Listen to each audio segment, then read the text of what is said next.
स्वागत है zombie warrior with system में। एपिसोड 20। सोर्स एनर्जी अभी बहुत कम थी, लेकिन निरंतर ध्यान लगाने के बाद उसका शरीर मजबूत हो जाएगा और ज्यादा से ज्यादा सोर्स एनर्जी को समाने में सक्षम हो जाएगा।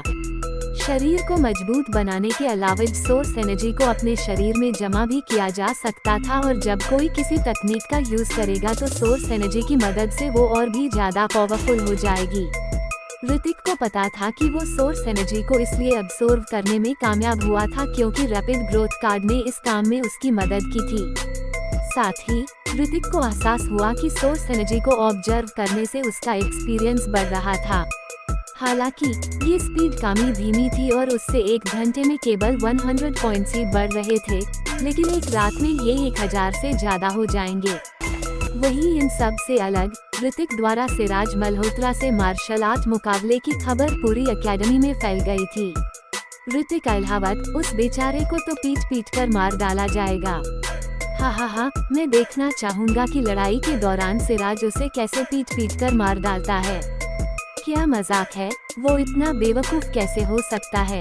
क्लास 29 के अलावा भी बाकी के क्लास के स्टूडेंट्स को ये खबर किसी मजाक से कम नहीं लग रही थी।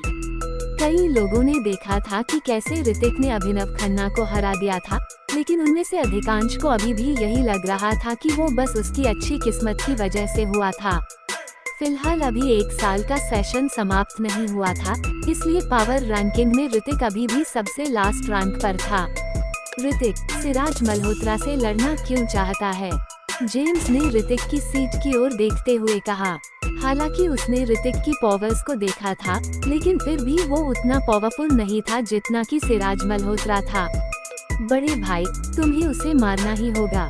नहीं, उसे मारना मत, आप उसके सारे अंग तोड़ देना, आरव ने सिराज से कहा। हालांकि उसका हाथ ठीक तो हो गया था, लेकिन फिर भी उसे पूरी तरह से ठीक होने में 10 दिनों का समय कहने वाला था। चिंता मत करो, मैं उसे तुम्हारा बदला लेकर रहूंगा। वो केवल हमारी मल्होत्रा फैमिली को उकसाने के लिए अपनी मौत को दावत दे रहा है। सिराज ने अपना सर हिलाया और कहा। उसने चाय का एक घूंट लिया और थोड़ी ही देर बाद एक आदमी अंदर आया। छोटे मास्टर, ऋतिक अल्हावत इन 2 दिनों में सुबह से रात तक ट्रेनिंग ग्राउंड में दौड़ लगा रहा है। इसके अलावा उसने कुछ और नहीं किया। उस आदमी ने सिराज को इज्जत के साथ जवाब दिया। दौड़ लगा रहा है। सिराज ने अपनी आईब्रोज सिकोड़ ली। उस लड़ाई के बाद वो जानता था कि ऋतिक वास्तव में इतना बेकार भी नहीं था, और यहाँ तक कि उसके पास युद्ध की थोड़ी ताकत भी थी, वरना वो आरव की कलाई को तोड़ने में सक्षम नहीं होता।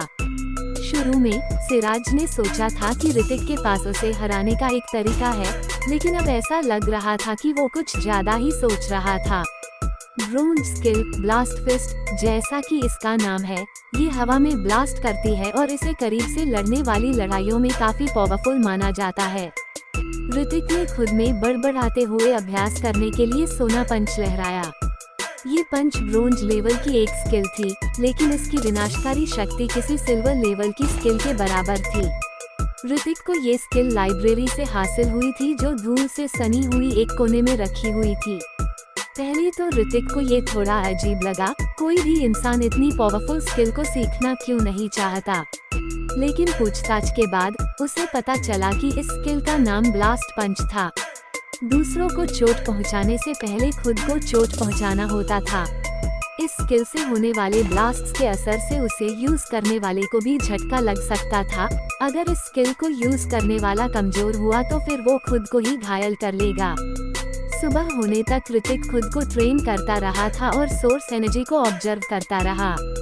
डिंग, कंग्रेचुलेशन मस्ती, आपने लेवल 11 हासिल किया है। अपने पावर स्क्रीन पर आ रहे शब्दों को देखकर ऋतिक की खुशी का ठिकाना नहीं था। पहले तो वो थोड़ा हैरान हुआ, लेकिन गहराई से सोचने के बाद उसे लगा कि ये सही था। लगातार सोर्स एनर्जी को ऑब्जर्व करने के बाद ऋतिक को और भी ज्यादा पोटेंशियल हासिल होता गया, जिससे उसका लेवल बढ़ गया। ऋतिक ने तुरंत अपनी डिटेल्स चेक की।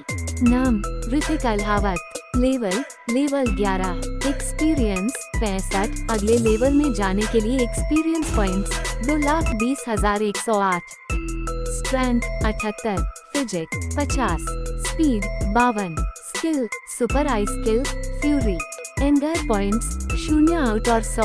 Overall combat strength 699। Potential points 11। हम 11 पोटेंशियल पॉइंट्स इन्हें कहाँ जोड़ना चाहिए, इस बारे में थोड़ा और सोचने पर ऋतिक 10 पोटेंशियल पॉइंट्स को अपनी फिजिक और 1 पोटेंशियल पॉइंट को अपनी स्ट्रेंथ में ऐड कर देता है। बहुत जल्द ऋतिक को एहसास हुआ कि उसके शरीर में हल्की एनर्जी बह रही थी।